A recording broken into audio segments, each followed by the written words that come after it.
In this video, I'm going to be showing you how to use ViewSets in Django REST Framework so you can have a powerful tool that you can use for very quickly putting together CRUD endpoints in your API. Hi, my name is Bryan and I help aspiring web developers level up their development skills so that they can move forward in their careers. Also, if you enjoy content like this, do me a big favor and hit that like button on this video. It helps that YouTube algorithm recommend these types of videos to other aspiring developers. Hit the subscribe button if you want to see more content like this in the future, and hit the notification bell if you want to be notified when I release new videos. And there's links in the description for things like joining my value-packed newsletter, and also for following me on other social platforms like Twitter or X, where I post more often. With that, let's get into ViewSets. Why use ViewSets? These views are designed for making it very easy to put together CRUD operations. They give you the ability to put together a full CRUD API with very few lines of code. You have the ability to either have things more customized with just the base ViewSet class, or you can have a more abstracted way of dealing with the ViewSets by using things like the generic ViewSet, read-only ModelViewSet, and the ModelViewSet classes. Because these views abstract so much code away, they can be a bit confusing since there's a lot of hidden logic behind the scenes, but we're going to be diving into this logic so that you can understand how these ViewSets work and use them effectively to build CRUD API endpoints. With that, let's get into seeing how to build a full CRUD API using ViewSets. So here I have the Django REST Framework documentation open, and if you go under the API guide, there's a section on ViewSets, and then here you can see how to put together these ViewSets. So you can either use the ViewSet class, which is the more customized one, and then you define methods. This is very similar to how you use the API view, except the API view, you're going to have methods that correspond to the request method names. Things like get, post, put, patch, and delete. Except here, the method names are instead going to be more like the actions. So things like list, retrieve, create, update, partial update, and destroy. Those are going to be the ones that you can define with the ViewSet. And then the difference between something like a ViewSet and a ModelViewSet is that the ModelViewSet is going to implement these different action methods behind the scenes and have like the full implementation for them. But if you use something like ViewSet, you have to define these yourself and logic within them. So it's very similar in that sense to an API view. And then you scroll down, you'll see an example of a ModelViewSet. And then with the ModelViewSet, it takes very little code to actually create a full CRUD API endpoint. You just need the serializer class, the query set, and say a lookup field if you want to use something other than the primary key. And you can even do things like add permission classes and whatever else you want. And then when using ViewSets, when you set up the URL endpoints, it's going to work a little bit differently than the other views. So ViewSets are very closely tied to the routers. And then the routers are what you're going to use to create the endpoints. So the way that works is you just import routers inside of your urls.py file. You set up whichever router you want, simple router, default router. They're all going to be slightly different in the way that they set up the endpoints. And then you just pass in whatever you want the prefix to be for your endpoints. You pass in the ViewSet and then also a base name usually. Although the base name you don't have to pass if you pass in a query set in the ViewSet. And then with that, you just set the URL patterns to the router URLs, and then it'll just set up all of your URLs. You don't have to set up a list of all your paths. So it makes it pretty easy to set up these URL endpoints. And then if we scroll down on this documentation, then you're going to see these sort of tables. So you're going to see for the simple router, a whole breakdown of how these URL paths look. So with the prefix and the lookup and all of that, and then the actions that they correspond to, and then also, you're going to see how the URL names are kind of set up. So they use the base name dash list or base name dash detail. And that's for the simple router. You also have the default router, which is very similar. So you have the prefix slash lookup slash. And then this lookup, this is actually a field that you set inside of the ViewSet itself. So you set the lookup field equal to whatever. And then the router is going to actually be utilizing this thing. So it's not really the ViewSet that uses the lookup field like you typically see with things like the generic view, but instead it's the router that's going to grab this and place it inside of the URL endpoints that it generates. So that's how that works. So with that, let's jump into VS Code and start putting together a Django project, which is going to implement the ViewSet to create a CRUD API. So for Python, I'm using version 3.11.3. I'm going to set up my virtual environment. and then activate it, and then install Django REST Framework.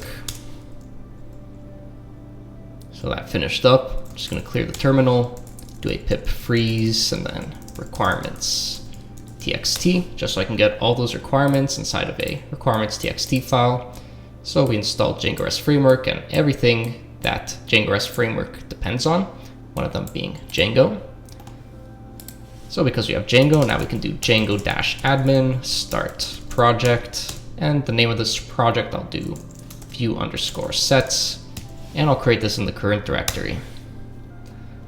So now I have this ViewSets project, so that got created, and then I'll do a Python manage.py since I also had this manage.py created. Then I'll do start app, and I'll do products. So I'm gonna have a products app, and then I'm just gonna create a CRUD API around products.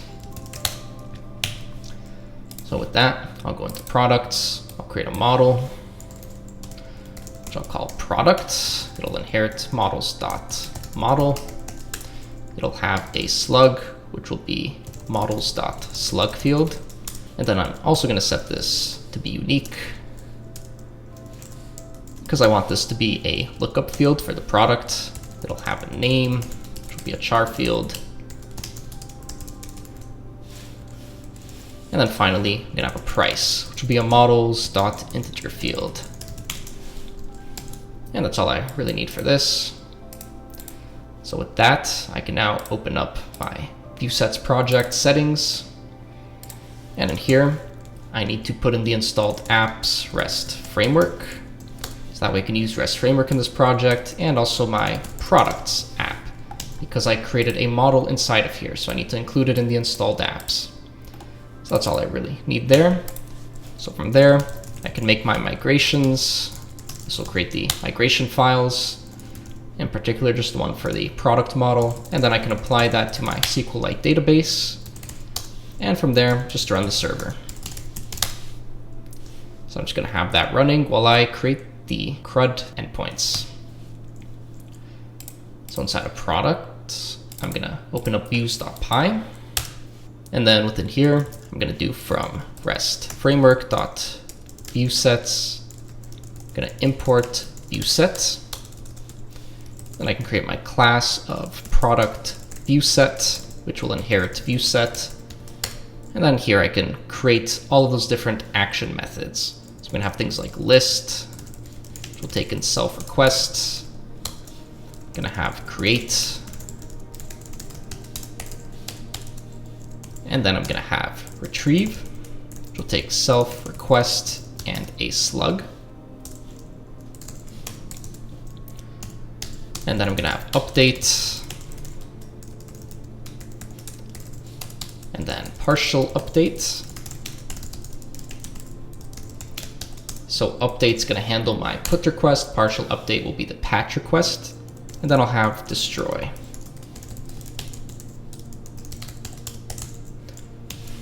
And then with that, the other thing which I mentioned previously with the routers is I'm going to define this lookup field and set that to slug, which then the router I set up is going to be utilizing. So the next thing I'm going to do is set up my urls.py. Then I'm going to do from REST framework.routers import default router I'm going to use. And then also from my views, I'm going to import that product view set. And then I'll set router equal to default router. I'm going to instantiate that to a router dot register. I'm going to put in products. I'm going to put in my product view set and pass a base name of products. And then finally, I set up the URL patterns, which is going to be router.urls. So just like that, you can set up the full API endpoints for your products. And then I just have to go into ViewSets urls.py. I'm going to bring in include and set up a path, which is going to be API slash. It's going to include my products URLs. So the way that these URL endpoints are going to be generated now, so I'm going to have API slash, then the prefix. So API slash the prefix, which is products, and then slash the lookup field. So by default, it would be the primary key, but now I'm using slug. So I'm gonna have slug here, and it's gonna have a trailing slash. So that's gonna be for the retrieve, update, partial update, and destroy.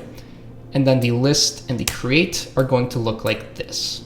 So that's the way that these are gonna get generated based on this code here using the default router. So it makes it pretty convenient. I don't have to do anything like URL patterns, set up a list of my paths. So none of that like you typically see. It all gets generated based on the router. So with that, the next thing to work on is implementing this here. So in order to implement this and have things like validation around creating a product and updating it and all of that, I'm gonna need a serializer.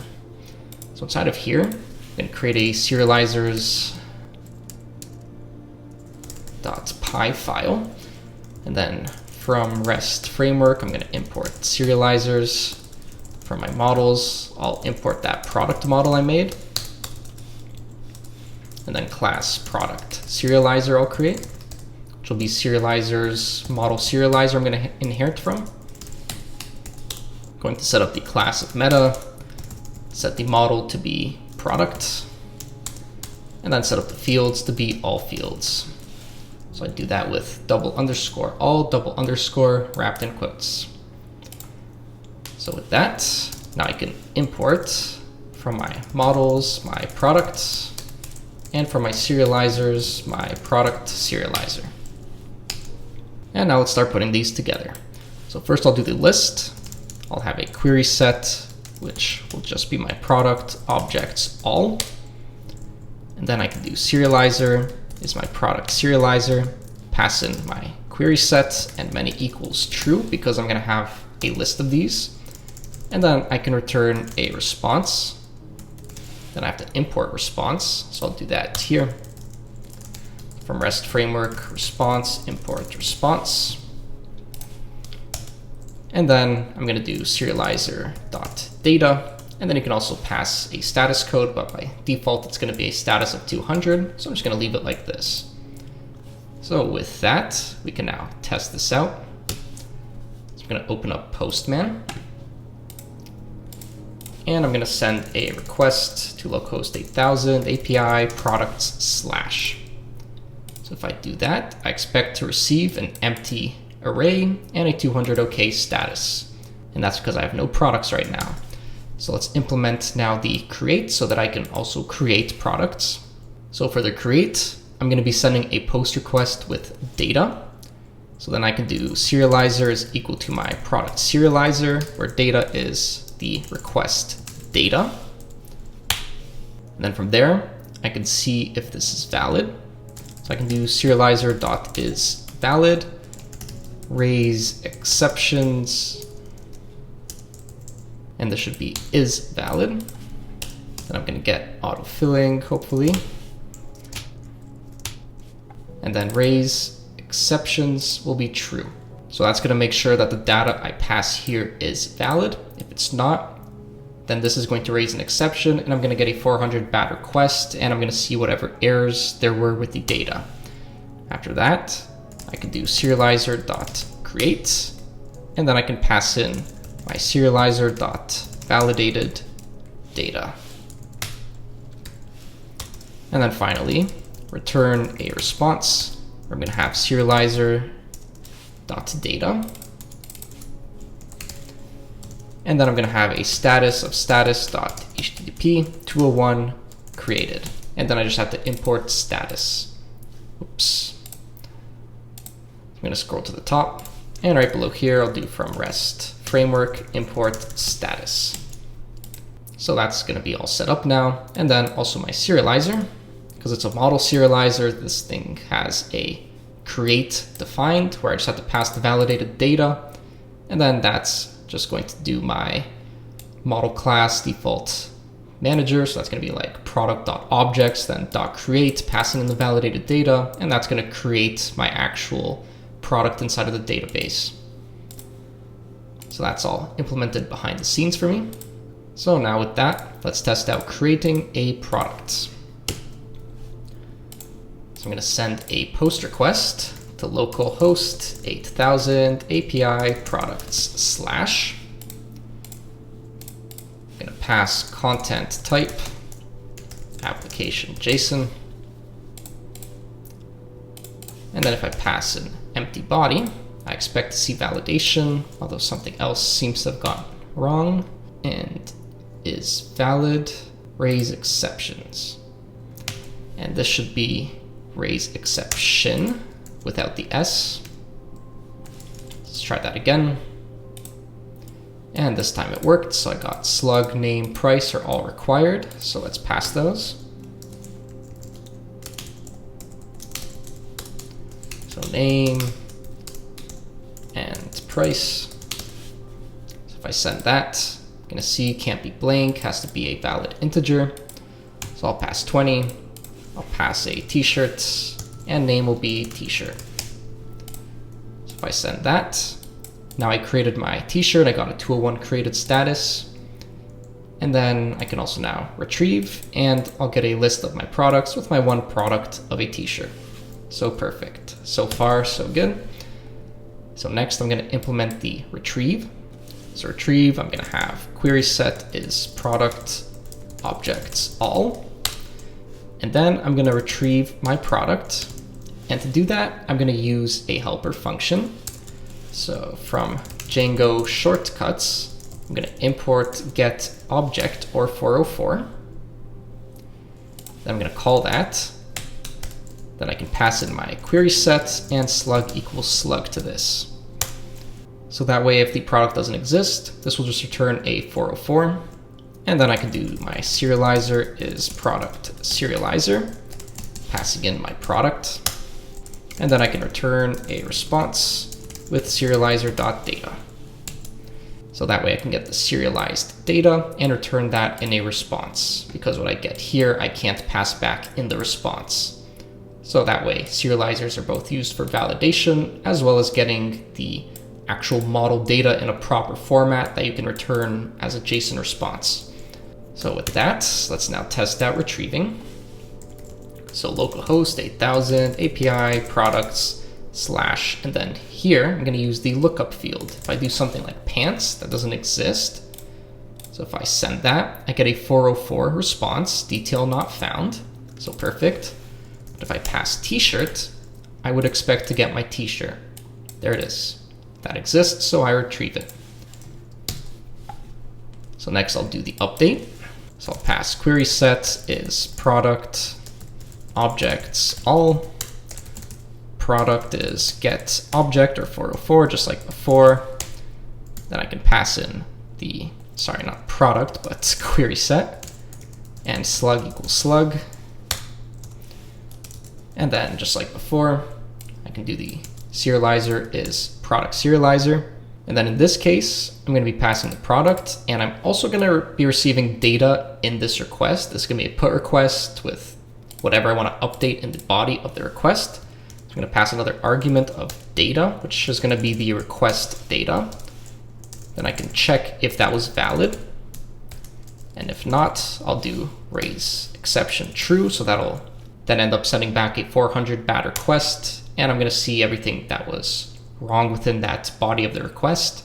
And then if that ends up passing, I can just do a serializer.update, passing in the product, which is the instance, and then the fields which I want to update on that product, which is going to be serializer.validated data.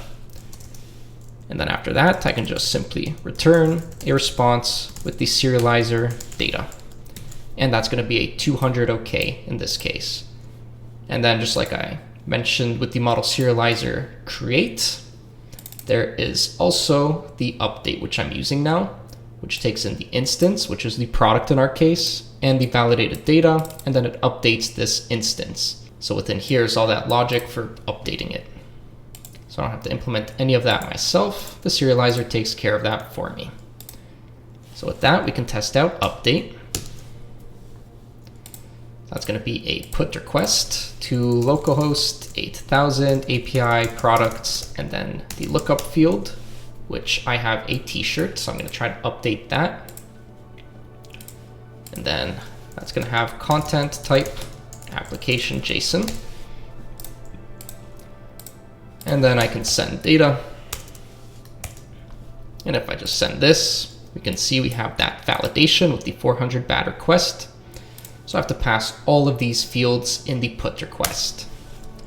So I'll pass slug. Slug will remain the same. It'll be t-shirt. Then I'll have name, which will be t-shirt. And then price, which I'm going to update to be 40 now. So if I send that, there we go. That all gets updated. So now this price will no longer be 20, but it'll be 40. So next, I'm going to take care of the partial update. And the partial update, it's going to be very similar to our update. I'm just going to copy this and paste it here. And the main difference is going to be within this part. It's going to be passing to the product serializer, the product, the data, and another option, which is going to be partial equals true. And then I also need to pass the comma I forgot. So that's why there's little red squiggly. So with that, this should now take care of my partial update. So the only difference here, now when I go to check if this is valid with a partial update, if I just pass one of the fields like slug or name or price just by itself, this is still going to be valid. And I'll be able to update using that. So it's going to pass the validation checks. So with that, let's test it out. Do a patch to API products and then t-shirts.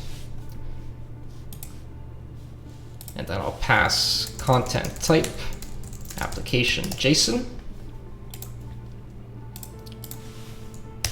And then if I just pass empty, then nothing will get updated. So that'll be fine. And I can also update, say, the price again. Might want to update it to 60. If I send that, it's updated. If I go to list, it's updated. So there we go. I can update any of these fields and I don't have to pass all of them like I did with the put request. So we just have one left now, which is our destroy. So here I'm going to do query set is product objects all. Then product will be get object or 404, where I'll pass the query set slug equals slug. And then I can do product delete to delete the product. And then after I delete it, I'll return a response with a status of status.hdp 204 no content. So typically on delete requests, you pass a 204 status after deleting. So let's try out our final one, which is going to be the delete to localhost 8000 API products, and then we can do something that doesn't exist, like pants, let's say. So I expect to receive a 404 in this case. There we go, 404. That's because of our get object or 404. And then if I pass something like t-shirt, and I send that, now I get a 204 status. So that was successful, which means if I go to list now I have nothing left because I deleted everything in the database. So perfect, all of that worked as expected. So with that, now the next thing I'm going to test out is implementing all of this using a ModelViewSet. So now we're going to see just how little code we actually need to implement all of this CRUD logic. So I wanted to start off by showing how to do this with the ViewSet, because with the ModelViewSet, it abstracts so much of this away, which makes it a little bit confusing. But now that we've seen all of the inner details, now we can use the ModelViewSet and implement this exact same thing. So I'm just going to comment all of this out, and we're going to implement the same logic now with the ModelViewSet. So I'll do class of product ViewSet. Actually, I'll do product ModelViewSet. I'll pass in the ModelViewSet. And then here, I'm going to pass the query set, which will be product objects all. I'll pass the serializer class, which will be product serializer. And then I'll pass my lookup field, which is going to be slug.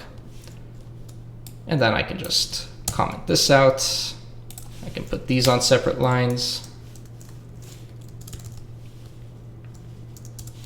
And then comment out this one, which I'm not using. And I can comment out this, which I'm not using. So I'll save that, go to my urls.py. And then this is going to be product ModelViewSet now. I'm just going to pass that here.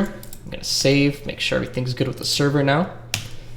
And there we go. That's all we have to do. Literally just 4 lines of code to implement all of this that we implemented before. So let's test this out now.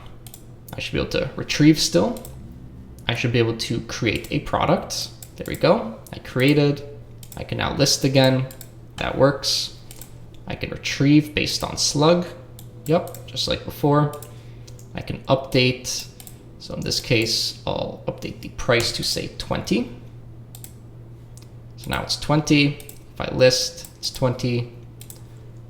If I update to 45, send that. It's 45. I can do the patch. So let's change the name. I'll do cool t-shirt. So that got updated. And I should see the name reflected here. Perfect. So that's the patch. And I should also be able to delete. And then on top of that, if I do something that doesn't exist, like pants, I get 404 with detail not found, just like before. And if I do t-shirts, 204, no content. And now there's nothing. So there we go. And now you see just how powerful it is to use something like a ModelViewSet. Requires so little lines of code to implement a full CRUD API, which makes it very efficient. And then on top of that, there might be other things you want to pass to this. Maybe you want to pass permission classes. Maybe you want to have pagination classes, filter classes. All of that you can pass to this to more customize this to how you want it.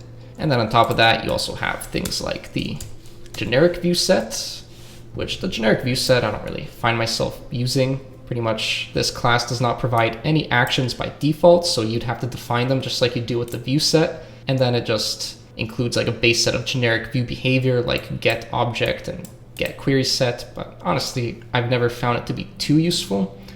And then you also have things like the read-only model view set. So the read-only model view set is just like how it sounds. You just have the retrieve model mixin and list model mixin, which it inherits, whereas the model view set itself will do things like destroy, update, and create. So if you want to do only the read operations, then you use this one. If you want everything, you use the model view set. So there we go. That's pretty much a whole overview of view sets and how to use them. And with that, that's going to be everything for this video. If you enjoyed the video, do me a big favor and leave a like on the video to help the YouTube algorithm shove this video in front of the faces of other developers. Subscribe to the channel if you want more content like this. Hit the notification bell if you want to be notified when I release new videos. And there's also links in the description where you can join my Value Pack newsletter and also follow me on other social platforms like Twitter or X, where I post more often. With that, I hope you enjoy the rest of your day. Peace.